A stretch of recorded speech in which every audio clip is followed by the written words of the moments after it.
EP. ജയരാജനെതിരെ CPM Kasaragod ജില്ലാ committee യോഗത്തിൽ രൂക്ഷ വിമർശനം. ഇ.പിയുടെ BJP അനുകൂല നിലപാടുകൾ പാർട്ടിക്ക് അവമതിപ്പുണ്ടാക്കി. സ്ഥാനാർത്ഥി നിർണയത്തിലും തെരഞ്ഞെടുപ്പ് പ്രവർത്തനങ്ങളിലും പാളിച്ചയുണ്ടായി എന്നും വിമർശനം. സാരംഗ് സുരേഷ് ചേരുകയാണ് കൂടുതൽ വിവരങ്ങളുമായി. സാരംഗ്, അതായത് പാർട്ടി സെക്രട്ടറി മാതൃഭൂമി ദിനപത്രത്തിന് അനുവദിച്ച അഭിമുഖത്തിൽ തന്നെ പറയുന്ന ഒരു കാര്യമാണ് ഇ.പിയുടെ BJP നേതാക്കളുമായുള്ള കൂടിക്കാഴ്ചയുടെ കാര്യം. കഴിഞ്ഞ ദിവസങ്ങളിലെല്ലാം വിവിധ ജില്ലാ കമ്മിറ്റികൾ ചേർന്നപ്പോൾ പ്രകാശ് ജാവ്ദേക്കറുമായുള്ള കൂടിക്കാഴ്ച, BJPയുടെ സ്ഥാനാർത്ഥികളുടെ മതിപ്പ് തുടങ്ങിയ പരാമർശങ്ങളിലെല്ലാം വിമർശനമുണ്ടായി. അത് തുടരുന്നു കാസർഗോഡും.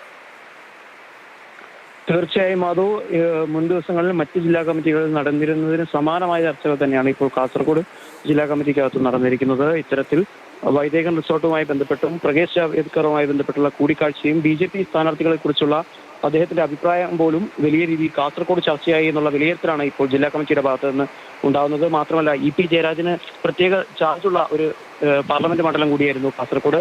ഇത്തരത്തിൽ ഇടതുകോട്ടയെന്നറിയപ്പെട്ടിരുന്ന കാസർഗോഡ് ഇത്തരത്തിൽ വലിയൊരു പരാജയത്തിലേക്ക് ഇടതുപക്ഷം നീങ്ങിയതിന് പിന്നിൽ ഇ.പിയുടെ നിരുത്തരവാദപരമായ നിലപാടുകളും അഭിപ്രായങ്ങളുമാണ് എന്നുള്ള വലിയ വിമർശനം ഉയർന്നു വരുന്നുണ്ട്. മാത്രമല്ല, സർക്കാരിനെതിരെയും വലിയ രീതിയിലുള്ള വിമർശനങ്ങൾ ഉയർന്നിട്ടുണ്ട്. ഇത്തരത്തിൽ PR ഏജൻസിയുടെ പണി മാത്രമാണ് പാർട്ടി പ്രവർത്തകർ എടുക്കുന്നത് എന്ന തരത്തിലുള്ള അഭിപ്രായങ്ങൾ പോലും ഇത്തരത്തിൽ ജില്ലാ കമ്മിറ്റി അംഗങ്ങളുടെ ഭാഗത്തു നിന്നുണ്ടായി എന്നാണ് മനസ്സിലാക്കാൻ സാധിക്കുന്നത്. സാരംഗ് സുരേഷാണ് വിവരങ്ങൾ നൽകിയത്.